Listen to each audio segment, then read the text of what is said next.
Hope everybody had a blessed week. Once again, we know that the week is in likeness of the earth's cycle, right? And we know that we're waiting on the rest of the Lord, all right? The rest day, which they call the day of the Lord. That's the 1,000-year rest, which is called the true Sabbath, all right? Sabbath days that were given to Israel, or in the days period that were given to Israel, are all days that are to actually come, all right, that he gave us to practice, all right. The preparation day, all right, that would start at the time of John, right, where he's telling us to prepare ourselves. The kingdom of God is at hand, right, and then we're waiting on the coming back of Christ, which will bring us into the Sabbath day, the rest day, the 1,000-year rest. And then after that, we're getting into the new heaven and the new earth, all right? So just like every week, we're waiting until the weekend. What is the weekend? The weekend consists usually of Friday, Saturday, Sunday, right? Friday, people could say, hey, we're leading up to there, all right? We're preparing for it, all right? Saturday, Sunday, the weekend. When it says the end of days, then we're talking about from the time of preparation, the time of John telling you the kingdom of God's at hand, to the time that Christ is coming back. That would all be called the end of days because that coincides with the end of the week, right? Things match up easy when you understand the wisdom of God, all right? So that's how he's aligned it. And then you see how the world aligns it, all right? Turn up at the end of the week, right? Not at the beginning of the week, but at the end. Why? Because that's what Satan wants us to do. He wants us to turn up. He wants us to miss the Sabbath day. He wants us to miss the preparation day, the Lord's day. He wants us to be in our flesh those days. You see, most people are in their flesh those days. The parties are those days. The clubs are those days, all right? The lounges, all right? If we're gonna do those things, then we would liken it like the what happened in mankind, right? The fall happens in the beginning, right? You fall at the beginning, you loosen up at the beginning, right? Coming towards the end, we're all called to straighten up. We're all called on to repentance. We're all called on to come back. So it only makes sense to start off, okay, Monday, you're good on Monday, Tuesday, Wednesday, you're kind of slacking, and by Thursday, Friday, you're picking back up. Saturday, Sunday, you're in your highest form. All right, the best thing to do is continuously do that. All right, every week that you practice that, you go through the whole week in your full form. That's what they're all here for. All right, so once again, it's a blessing whenever we make it to the week. Please like, share, subscribe. We're about to go into the lesson. Like, share, subscribe. All right. I didn't say we're going to be revamping the channel a little, but we do have that coming. So there is some revamp, some things that we'll be doing on a day-to-day, some more broadcasts in the week, things of that nature. All right. So please be on the lookout for that. All right. Once again, don't forget to donate to the kingdom of God. Don't forget to help the kingdom of God as well, so that all goes into good usage. All right. We are currently under our 40-day fast. All right, so we're doing our 40-day fast, Quadrasima, 40 days leading up onto the Holy Week, onto the Palm Sunday, where we begin our next fast, the Holy Week fast. All right, so we're gearing up into our spiritual form, knowing that what? It's approaching the end of the year. It's approaching the new year, right? At the end of the year, you want to tighten up. You want to tighten up going into the new year, the new cycle. You want to be at your highest spiritual form going into the year, right? This is what you want to be at. And it takes some time to get there. When you look at sports, when you look at competitions, you can't just start off and it just be the championship match right away. You got to build up to that, right? You got to build up to your highest form, your highest competitive form, right? By getting some practice in, by getting some training in, by getting some reps in, right? Before you get to that, right? It's not just gonna start off in your highest form. You're gonna have to work towards that. So this is why they have the preseason, all right? The season leading up to the playoff, where those will be in their highest spiritual form. Then from the playoff leading up to the championship. All right, because playoffs, round one, round two, they're not all the same, right? Championship, that's when they're all in their highest form now. All right, so it takes a while to get to there. This is what the fast is all about. We're trying to champion ourselves into the new year. All right, so with that being said, peace and blessings. I'm pretty sure everybody been seeing what's been going on with the planes, right? Sending prayers up to those who are flying, even currently flying. Let it be a reminder that flying, these are gifts from God. The angels have wings, all right? So to be able to be in the sky, right, that's a privilege, because we don't have a right to that because we don't have wings, all right? So let it be a reminder that these things that we're traveling are man-made, right? They are filled with gas. A lot of prayer needs to go up. Before, prayer used to go up, before on the plane and coming down, right? On the plane, every time going up, Psalms 121. Every time on the plane, Psalms 121. Going down, coming up. All right, so let this be a reminder that when you see those things, it's just a call to reach on to God even more. And you know what?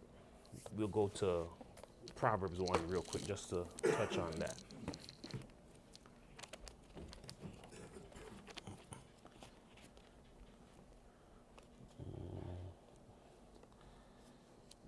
Proverbs 1, and we'll start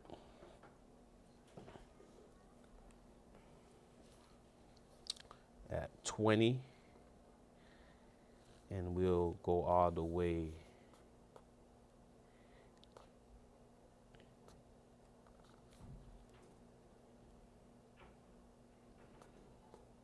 to 31. No, Proverbs 1. Proverbs 1 and 20 to 31. All right, give us some, put it up on the screen real quick.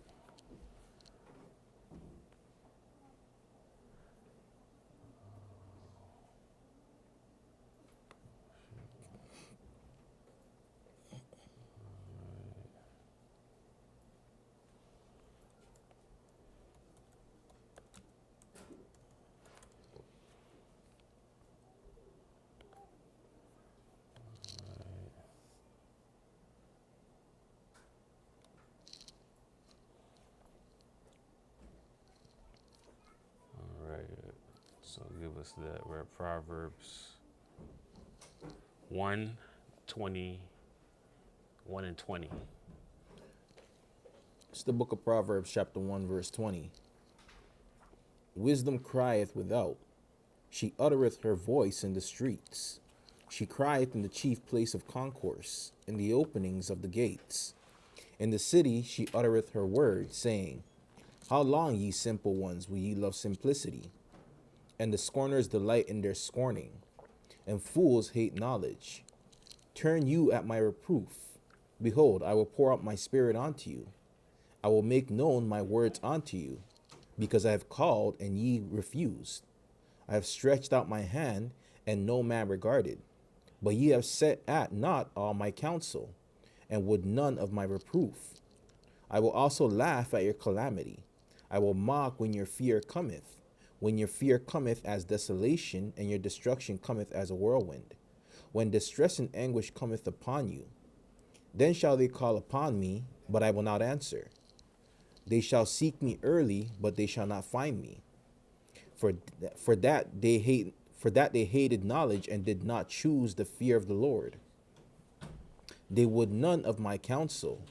They despised all my reproof. Therefore shall they eat of the fruit of their own way. All right. No, and you missed the last word. Okay. And And be filled with their own devices. That's all my right. apologies. So once again, wisdom cry. Why are we going to this? Because we're seeing tragedies are happening, right? You're seeing planes are turning over, right? I just mentioned that we don't have a right to fly because God didn't give us wings. That's something angels do. That's something birds do.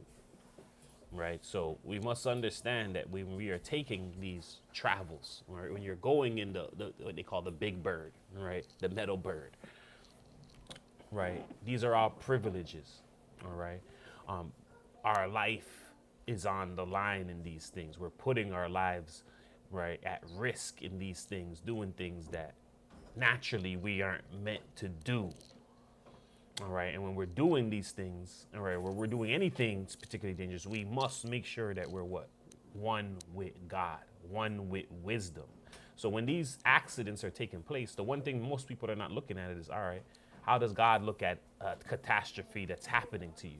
All right. Once again, the scripture says, wisdom cried without, she uttered her voice in the streets, meaning she's constantly crying out to you. There's books, there's all information all around you. That's how she's crying out to you, right? You could always go learn. There's always online. There's always information you can get into. That's her, right? That's how she's manifested. She's saying, I'm constantly crying out for people to learn from me, all right? The important stuff, because she has all different type of wisdom, but she's saying learn of the wisdom that's coming from the scriptures, the Bible, right? That will help you with all around wisdom, right? But people aren't doing that, right? She's saying, how long will you simple ones, will you love simplicity, all right? And scorners delight in their scorning. So you love to be simple-minded. You love simple things. You don't like to go and break down. You don't like to get the difficult stuff, right? You're scorning. So when she does bring something, because you don't go into information and understanding, and because you are simple-minded, you're scorning the information. You're hating the knowledge, right? People who do have the knowledge is trying to give you reproof, right? She's pouring out her spirit. She's trying to make the words known, right? Through the teachers, right? I've called, you're refusing. I've stretched out my hand. No man, no woman is regarding, right? But you're putting at nothing. You're making my counsel nothing, right? And you don't want any of my reproof. Now she's saying, because that's happening, because the individual is like that, now when you're in the plane and something's happening, she's like, I'm going to laugh. I will also laugh at your, ha ha, you're in the plane. Oh, you're stuck up there. Ha ha. That's how wisdom's looking at this, right? Because you weren't dealing with me. You weren't dealing with me, right? I will mock when your fear cometh, right? So I will mock when your fear is coming. I'm going to mock you. You know when someone's mocking you, right? That's what she's saying. She probably be like, oh, I'm falling, right? You're like, oh, I'm falling. She's like, oh, I'm falling. Like, well, I don't care. Like, you didn't care. Why do I care? Right? When your fear cometh as desolation, when it comes as a destruction, when your fear is coming as a whirlwind, all right? Whirlwind, earthquake, tornado, all of that. When distress, anguish is coming on you, oh, I'm so stressed, I'm so this, right? They shall call upon me, but I'll not answer. No more answering. I'm not hearing you. Why? Because when she's calling for you for important information, no one's paying attention. No one's giving her any mind. So now when the fear, because a lot of people, oh, I'm fine. This fear comes out of nowhere one day. You could be fine 10, 20 years. And you've been treating wisdom like that. And one day she's saying this fear comes out of nowhere to scare you. Right? And then you're going to call upon her. She won't answer. Right? You'll seek her, you won't find her. Or you seek her early, because now you've been supposed to be studying early. Now you're coming to her early, but you're not going to find her. Why? Because you truly in your heart hated knowledge. You weren't taking her in. And now, right, that you're in these situations, she's saying, no, you're going to eat the fruit of your own way. You're going to be filled with your own devices. You made the device. That device is going to break on you. That's your stuff, your own devices. Right. All right. Actually, give us 32 and 33. It's the book of Proverbs, chapter 32. This is the book of Proverbs, chapter 1, verse 32. For the turning away of the simple shall slay them, and the prosperity of fools shall destroy them. But whoso hearkeneth unto me shall dwell safely, and shall be quiet from fear of evil. All right. So for the turning away of the simple shall slay them. So the turning away, the simple turning themselves away, that's going to end up killing you in a situation where a plane is operating like that. Right. Prosperity of the fools shall destroy them. Right. Whoso hearken unto him shall dwell safely. So who hearken unto wisdom, not just God, not just praying to God. That's why there's a difference. You pray to the Father. Wisdom is the information that gets you to the Father, the knowledge, the information. A lot of people want to pray and talk to God. All right, that's cool. You can talk to God all you want. There's somebody else you need to speak with. That's wisdom. To deal with the feminine side, you got to get into the information. Right. You can pray to her too, right? But what she's calling for you is to do what her nature is. Seek wisdom. That's how you get to her. Right? Praying and petitions to the Father. He's the judge. So that's all what you're doing to him. Petitioning, praying, doing all of that. Wisdom, she dealing with the information, knowledge. You're denying the knowledge. You love to pray. You love to talk. You love to do all of that. But do you love wisdom? That's a whole different thing now. Right? That's the putting the work in. That's the information that's dealing with God. Do you like that? Or do you just like to talk about God, pray to God, do all of those? That's good too, but that's not connecting you with wisdom.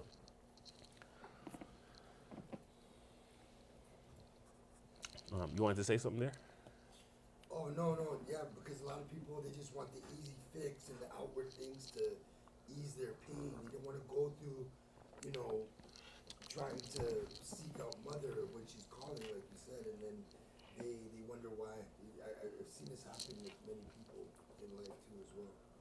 But yeah, I was just gonna say that I kind of forgot what I was gonna say, but it's okay. All right, no problem.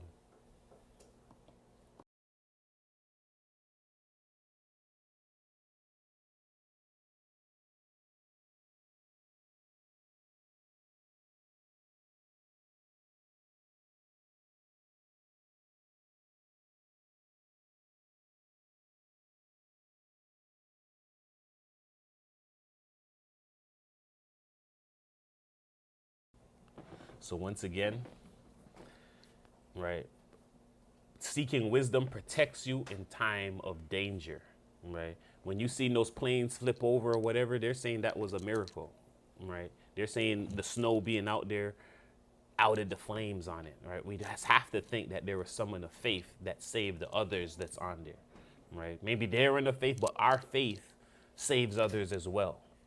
All right, saves your family members. It starts from your household. First, the person who's the head of the household, they're in faith. God is protecting that household. People who was coming out of Sodom and Gomorrah, God was protecting the leader of the household. That was with him. And by him, instruct your family, tell your family to do this. If they listen to you, they're righteous with me now. What if they don't listen? Then you see what happens. She turned to salt. Yeah. Right? But you had a chance. Yeah, you had a chance. Right? When they don't listen, then God just says, Yeah, forget them. She had the chance. That's your family. All right, tell them to leave with you. They don't want to leave with you. They're done now. All right. And, that's what I was gonna say.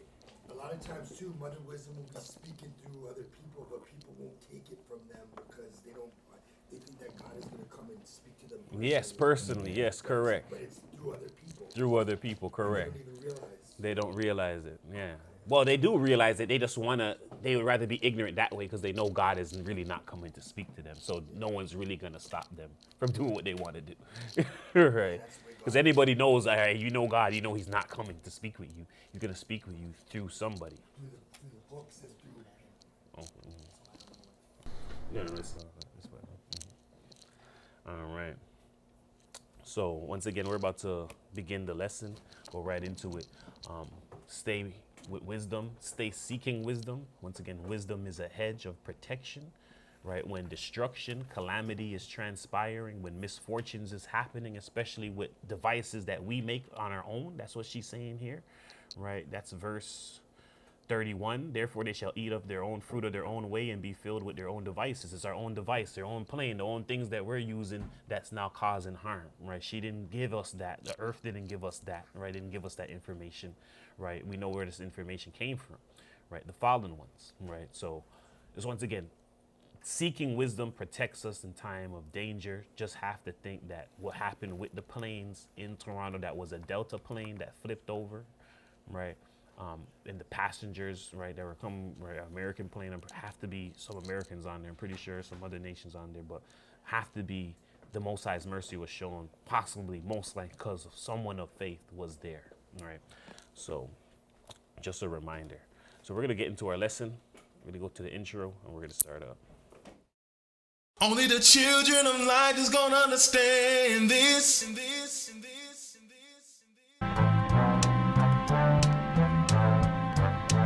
For there are three philosophical sects among the Jews, the followers of the first of which are the Pharisees, of the second, the Sadducees, and the third sect, and the third sect, and the third sect, which pretends to a severer discipline, are called the Essenes. These last are Jews by birth, and Jews by birth, This is the knowledge of the Essene brotherhood. This is the knowledge of the Essene brotherhood. This is the knowledge of the Essene brotherhood. Taking it back to the way that it was in the beginning.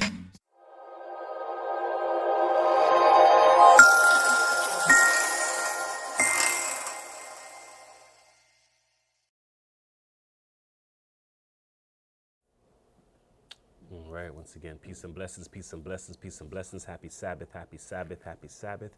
First and foremost, I want to say all praises be unto the Most High, Almighty, Yeshua Christ, our Lord, our God, our Savior, who the world calls Jesus Christ. The I Am saves, in his true name. This is the Essene Community Church of Christ. My name is Archbishop Shamar, And I'm Bishop Mike Allen. and we be bringing you today's Sabbath worship report / lesson, right? All in one. And it's an important one, a simple but important one, which is chewing the cud. All right, being ruminant and meditation. All right, so we're gonna go into what is being ruminant and what is meditation in the Bible. All right, we're also breaking down chewing the cud. All right, as we all know, chewing the cud, this was defined as the animals that the Most High called clean. All right, they had to chew the cud, they had to have a split hoof. All right, we're gonna get into why or what exactly is chewing the cud, how that benefits us spiritually, right?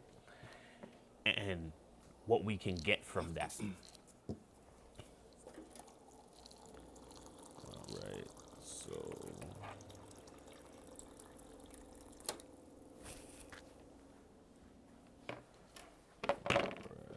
So we get right into it.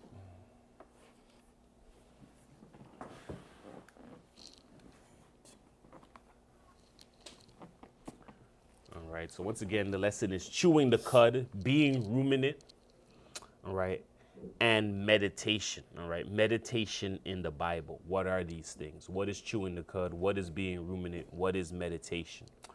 All right, we're gonna get right into those things. So once again, we're at Isaiah 53:1. It's the book of the prophet Isaiah, chapter 53, verse 1. Who hath believed our report, and to whom is the arm of the Lord revealed? All right, so who's going to believe our report? All right, once again, when we get into belief, when you get into etymology, the B right there is the same thing, but the leaf part right there, belief, right, which is also believe, all right, that leaf part there is willing, all right, to be willing, all right. Who will be willing, right, when they hear the report, all right, who will be willing to do the things that are inside of there? All right, in the news report, and to whom is the arm of the Lord revealed? Who is the arm of the Lord revealed? Arms deal with power, right? That's why they tell you firearm. Everyone wants to a firearm is powerful, right?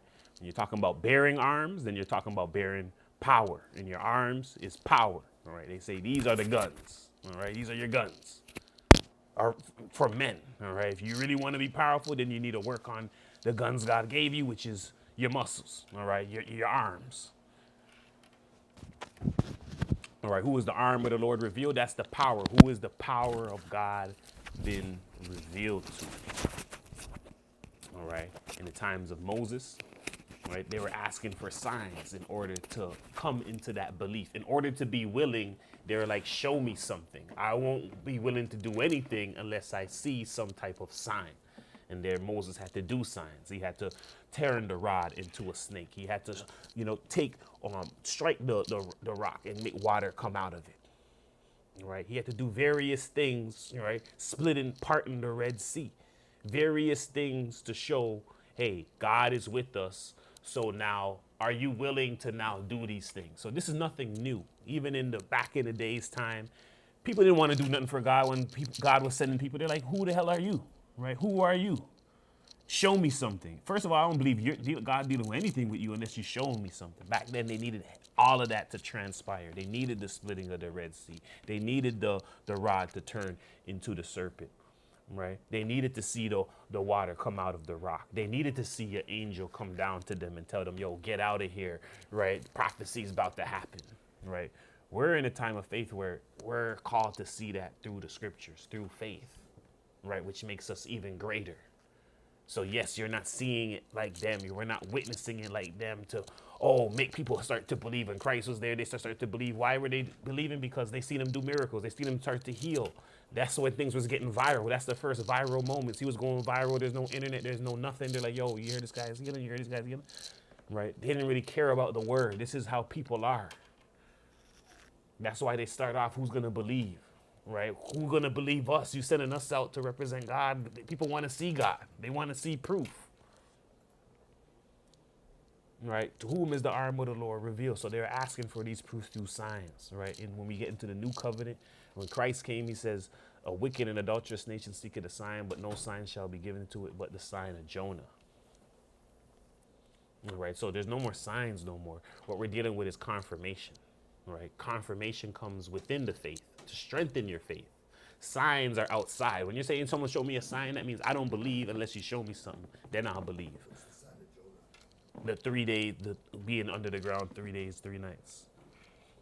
Right? Which he was in the belly of the whale that time. And that has to do with our own spiritual growth, right? Has to do with our spiritual growth. That's Christ is coming 3 days, 2 nights. Yeah. Right, so that's the sign. Since then, he gave him the sign of faith. That was the resurrection, right? The death and the resurrection. So there's no more signs. All right. Now we're into confirmation. God gives us confirmation of things to let us know and strengthen our faith. All right. So we're going to go into the scriptures to ensure that they're interpreted, translated, taught correctly. We're at Sirach 1 and 6. Once again, out the book of Sirach, which is supposed to be in the middle of the Bible. All right. Continue for us. It's the book of Sirach, out of the Apocrypha, or Ecclesiasticus, chapter 1, verse 6. To whom hath the root of wisdom been revealed, or who hath known her wise counsels? Unto whom hath the knowledge of wisdom been made manifest, and who hath understood her great experience? All right, so unto whom has the root of wisdom been revealed? Who has the root of wisdom been revealed to? All right, why are they asking that? Because once again, a lot of people don't know that the information that you're getting is attached to someone who's delivering it out there. All right, it's a part of her essence. All information that you see is coming from her, but who knows the root of that? Who knows that she has counsels, information to give? All right, who has the knowledge of wisdom been made manifest? Who knows about her in general?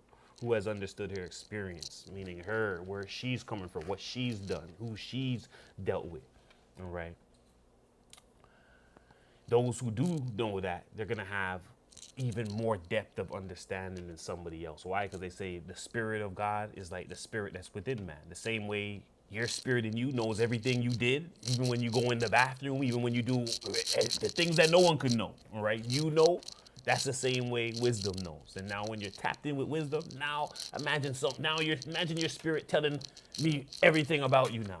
You're gonna be like, oh my God, he's telling me all of it. Yeah, that's wisdom giving me all the information of God. That when you're tapped in with her, now you know all those things that only that private individual within could know, right? And that gives you more information about knowledge and topics. So you can kind of see with the person, you can kind of tell with the spirit you're dealing with the person from Mother Wisdom. She kind of gives you some insight. Oh yes, she gives you insight in anything, not just spirit of the person, just in any general topic. She's gonna give you more insight than the average because she's like, I know the ins and outs of this topic. Yeah. Right. Of every topic. Yeah, of every topic. She gives you more understanding, and sometimes people think, well, you don't understand, but it's like, I understand better than you think. Yeah. And then some people would be like, oh, you think you know everything, right? Because you're thing, but it's not that. Once you're tapped in with wisdom, you did a dedication to get to her, and you're one who's dedicated to wisdom is gonna be a little different than somebody else to be able to be, hey, I can show you a little more. Wisdom is earned, not learned. Okay. All right, so we're going to go into the scriptures now. We're going to go to Psalms 119 and 34. It's the book of Psalms, chapter 119, verse 34. Give me understanding, and I shall keep thy law. Yea, I shall observe it with my whole heart. Make me go in the path of thy commandments, for therein do I delight. All right, so David was saying, give me understanding and I shall keep the law. All right, so we need to understand the law. So even though the laws of God is in there, we need more depth. We need higher understanding to get this revelation of what exactly God's saying in the law. That's what David is saying. He said, give me understanding and I shall keep the law. Yea, I shall observe it with my whole heart. So he's saying, yo, let me understand this law, God. Open my eyes more to this law so that I can keep it even more better, right? I can observe it with my whole heart, because right now I'm observing it, but I can't observe it properly because he doesn't have the full understanding. And that's how we are sometimes, especially when we're young. One thing I know, that when you're young, especially with swimming, I was swimming when I was young, even though I didn't understand how to swim, right? I was just like, yo, I'm young and swim. I didn't really care, right? But now that you're getting older, I'm like, yo, I need to kind of understand the whole thing, and because I don't understand the whole thing, it kind of stops me more, because I'm not young just to not care anymore and not think. Right now, I'm like, okay, what is this thing called, or what is this called, or what am I doing? Now there's more thought going into it. Now I need more understanding to get the whole thing to fulfill the whole law of it. That's the same thing he's saying here, where before he's just following it, you're following it to follow, but you don't really understand. And that's what that's all the world designs you to live, actually, when you go to school. Because a lot of times you're just going to school and you don't understand fully, but you're like, yeah, all right, I just go with what you're saying and what they're saying, or what the workplace is saying, but you don't understand the full understanding of what's going on. But you understand enough to be a worker. You understand enough to be used. Yeah. All right. So we're going to get into the law, a certain law. We're going to ask the Most High for more understanding, and this is going to deal with the lesson that we're at. All right, so we're at Leviticus 11 and 1. It's the book of Leviticus chapter 11, verse 1. And the Lord spake unto Moses and unto Aaron, saying unto them, Speak unto the children of Israel, saying, These are the beasts which ye shall eat among all the beasts that are on earth. Whatsoever parteth the hoof, and is cloven-footed, and cheweth the cud, among the beasts, that shall ye eat. Nevertheless, these shall ye not eat of them that chew the cud, or of them that divide the hoof. As the camel, because he cheweth the cud, but divided not the hoof, he is unclean unto you. And the coney, because he cheweth the cud, but divided not the hoof, he is unclean unto you. And the hare, because he cheweth the cud, but divided not the hoof, he is unclean unto you. And the swine, though he divided the hoof, and be cloven-footed, yet he cheweth not the cud, he is unclean unto you. All right, so this was the law that was given through Moses to Israel. All right, he's saying, speak to the children of Israel. These are the beasts which you shall eat among the beasts that are on earth. Who here has never heard of the clean dietary law? Everyone knows that, all right? Pork, shrimp, all of that. This is where they got it from, all right? Where everyone's arguing over whether they're Muslim, whatever. This is where they're getting that understanding from, all right? All right, these are the beasts you may eat among that are all the beasts on the earth. Whatever parteth the hoof and is cloven-footed and cheweth the cud among beasts, that shall you eat. And it goes through a list. All right. The camel, right? Because he cheweth the cud, but he does not divide the hoof. So you're going to see the camel, it chews the cud, and we're going to get into what exactly chewing the cud is, right? When you hear chewing the cud, what do you think of when you hear chewing the cud? What do you think of? Yeah. A cow regurgitating the grass and chewing it again. Chewing the cud, like you're talking, and just chewing. Also in the slang, like you're talking and reasoning with somebody, right? Okay, what you say? Because you got the feeling about when I'm first hearing the chewing the cud. Let's go back to my original mind. It just seems like, all right, they eat vegetation. That's what it seems like. They chew the cud, meaning they're vegetarian. But that's not the whole thing of chewing the cud, right? It's part of it because yes, they are vegetarian, but chewing the cud doesn't mean they're vegetarian. All right, that's not what it means. So that's what we're gonna get technical in here too. So before I just meant that, I thought chewing the cud meant, hey, they just chew grass, they eat grass, and they're vegetarian. That's the importance. But it's more so about their stomach structure than what they're eating. All right, it's what they're eating too, because that's part of why they have those stomach structure. But the chewing the cud part is more so on the stomach structure, on what their stomachs are doing. All right. And then the hoof, the split hoof is, hey, they have a split in their toes, in their foot. If you see a horseshoe, the horseshoe is fully round, meaning that it has no split. It just has a round split. If it has a split, that means his toenail cracked. He got to get that fixed. All right. But a horseshoe is fully round because it has no split. It's just fully round like that. So this is what it's letting you know. All right, we're going to get into what the spiritual significance is of all of that, the symbolism. All right, so that's the camel. All right, the coney, all right, so which is another, a horse, because he cheweth the cud, but divided not the hoof. All right, so once again, the horse chews the cud, but it doesn't divide the hoof, like I was saying. All right, the camel as well chews the cud, right, doesn't divide the hoof. The hare is a rabbit. The rabbit chews the cud, right, but doesn't have, right, the split hoof, right. It is unclean. The swine, right, he does divide the hoof, so he does have a split, right. But the swine, we know that it eats anything, right, and its stomach, and now they just eat anything. So it's not even about the diet again, right. It's about the pig's stomach that really is. You're gonna understand that's making it unclean. All right. Then we're gonna compare those things to us. All right. Do you think we chew the cud? All right. Do you think our body is designed to chew the cud or not chew the cud? Do you think we're like the pig or we're like the cows? Which one do you think out of your own mind? Pig or the cow? Which one stomach do we have? Do you think we have?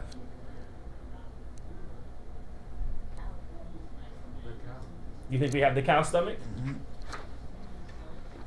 I'm here to tell you no. You are unclean according to God, and you don't have a split hoof. Oh shit! No, that's right. Yeah. So you're We are unclean. All right. We are not edible. We are not edible. Okay, don't be eating human meat. And it's, yeah. So really get into cud. That's what the definition of cud is. Right, but in our mind we would think, yo, I'm like the cow. I got to think. No. So it goes into, once again, it's not about what you're eating, right, per se, when it comes to the physical traits of making you clean. Right, we could turn spiritually to the cow though, when that's what we're understanding here. So we're going into cud. Cud definition, Gira, from H1641, the cud as scraping the throat. Cud. All right, so cud as scraping the throat. So to show you, it has to do with the throat. What's happening in their throat here, in the stomach. We're gonna go into Romans 7:14. It's the book of Romans chapter 7 verse 14. For we know that the law is spiritual, but I am carnal, sold under sin. All right, so we know that the law is spiritual, but we're physical based. We're carnal. That's what carnal means, to be physical. All right, to only see what you can physically see. All right, to only deal with what you can physically touch. All right, these is carnal, but spiritual means, hey, I can see beyond what's concrete, beyond what's right before me. I can see things that are not even right manifested yet. Right, you can see this spiritual thing that he's bringing to you that's not actually manifested. It's not created, but you can see the principle by reaching to a higher understanding. Right, but if you just left here in the physical, then you'll be like what they were when the Israelites seen Christ, and they're like, we deal with the lamb, not the lamb. They didn't understand that Christ is the lamb. He's a representation of the lamb. They're like, no, it says lamb here. We're dealing with a lamb. All right, so that's the difference between spiritual and carnal. Spiritual, dealing with the abstract, dealing with that thing that's unseen, coming to that understanding of something that's not manifested yet. While carnal, people will only deal with things that are manifested, things that are seen. If you don't draw it for them, if you don't spell it out for them, they cannot see. All right, we're going to go to what spiritual is once again. This is the definition of spiritual. This is Greek 4152, pneumatikos, from G4151, non-carnal, that is humanly ethereal, as opposed to gross or demoniacally, a spirit concretely or divinely supernatural, regenerate, religious, spiritual. Compare Greek 5591. All right, so Greek 5591, all right, G4152, fumatikos, all right, Fuyumatikos, all right, once again, non-carnal, supernatural, all right, out of nature. So supernatural means, hey, you see nature, that's not what naturally can be done, and now it's you're seeing something that you wouldn't see. That's supernatural, that's spiritual, all right, that's religion. Religion is that, something you're just not, when we're dealing with religion, we're dealing with an outside force that you can't really see in the physical, all right, this is non-carnal, spiritual. All right, so we're going to get into Romans 8 and 6. It's the book of Romans chapter 8, verse 6. For to be carnally minded is death, but to be spiritually minded is life and peace. Because the carnal mind is enmity against God, for it is not subject to the law of God, neither indeed can be. So then, they that are in the flesh cannot please God. All right, so to be carnally minded is death. So if we stay just interpreting things how you physically see it, then we'll end up in death.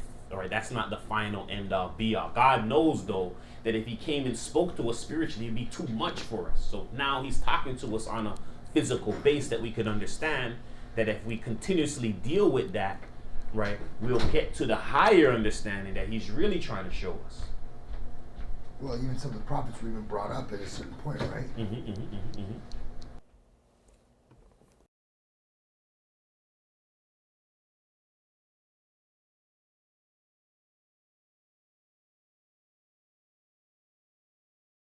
All right.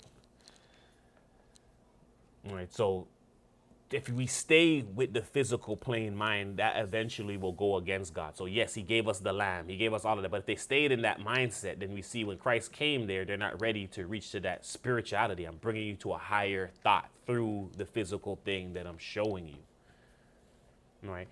Mankind, before Christ came, we only understood physically what was there. And we can see that when you look at tribes that are in the wild, right? They don't understand anything other than what's before them created. They don't understand innovation, technology. They can only deal with, hey, this wood is like this. They can't even transform the wood into a new material, into something new. They only know how to chop it and put it like that, tie it up. They don't know how to do anything else. They only know to do what they can see, right? They don't have anything higher to change it into something else. Right? That's what it means when you're carnal. You can only deal with what's before you. You're very simple. Everything's going to be simple. When mankind went spiritual, they looked at the bird and they're like, you know what? I can make that plane, even though I can't. Even though I don't have wings, I can make that and do that, what it's doing by looking at that. That brings us into a higher understanding. The reason why, especially black people, we're not advancing in other places because we weren't in Christ. We don't have the spiritual mind. We can only use things of nature. We can't create things that we see the world's creating, right? With this spiritual mindset, thinking beyond the box, thinking outside the box, abstract, right? When you're not thinking like that, we're stuck in a carnal way, right? A simple disease can kill you. These little things lead to death. That's what it's showing you, right? And also into death in spiritual understanding. Right, and once again, it's not subject to the law of God. So the law of God is really spiritual, right? The physical things are just bringing us to the real spiritual understanding of God, right? So all sickness and disease and all that stuff starts off as spiritual. Right? Yes, yes. And there's a lot of people in the world that can't find nothing wrong with them with the doctors and machines or whatever. Does this mean that, like, it's God wanting you to go in deeper to find out the spiritual? Well, for everything comes from first you not dealing with God. So if you're not dealing with God, then something's going to manifest. But if you don't believe that, then you're just going to look at, oh, did I touch something? Or did I do this? Was it germs? Was it that? Now you're gone to the physical again, right? Instead of thinking spiritually, you can't see him, but yo, he's doing something to you. There's a lot of people that say, well, I am dealing with God, but maybe they're not doing the things correctly. Correct. Well, you need to go, right? You can say, oh, I am healthy. You need to go see the doctor. The doctor will tell you if you're doing something right or right. Who's the doctor? They tell you the church father, right? Whatever the person's doing, they need to go to a church father and let them analyze to see, are you doing things correctly? All right. So we're going to continue. So once again, the fleshly mind cannot please God. You need a spiritual mind. Right, we're going to go to John 4:23. It's the book of St. John chapter 4, verse 23. But the hour cometh, and now is, when the true worshippers shall worship the Father in spirit and in truth. For the Father seeketh such to worship him. God is a spirit, and they that worship him must worship him in spirit and in truth. All right, so true worshipers worship in spirit and truth. We don't worship just carnally on the words of what's saying. So why are we saying this? Because we're going to take in the law and what was said about the animals. But we know that what was said wasn't just for our dietary thing, right? But it was a deeper understanding too that God wanted to bring to us. All right, so we're not just looking at it for, oh, don't eat this, don't eat that, but we're looking at it to get the higher spiritual message that is really life-saving, and not, oh, eating that animal. Once again, it's not what goes in you, right, that defileth you, but what cometh out you, right? So not even that is really defiling you, right? God is just saying, yes, technically it is unclean by his standards, right? But you eating that, when somebody hides something in your food and you eat that, does that make you unclean? No, because that has nothing really to do with what's inside of you, right? Something just came that was unclean that went inside of you. It has nothing to do with you internally, right? It's not a part of you, right? So what's inside of you is what really matters. All right. So once again, just getting into the understanding that, hey, we're getting the more deeper understanding on what chewing the cud is, what God meant about these animals, clean and unclean, and not just the eating part of it and the clean part of it, but spiritually, because that spiritual understanding, as we've been going through, is really what God is bringing us to. All right. So we're at Acts 4:36. It's the book of Acts, chapter 4, verse 36. And Joseph, who by the apostles was surnamed Barnabas, which is, being interpreted, the son of consolation, a Levite and of the country of Cyprus, having land, sold it and brought the money and laid it at the apostles' feet. All right. So Joseph, all right, which then became Barnabas, all right, a Levite, was in the country of Cyprus, right, sold his money, put it at the apostles' feet. Why are we going to him? Because we're about to read his writings, and it's going to give us insight on what the chewing the cud means spiritually. All right, so we're going to just take in Barnabas and who he is.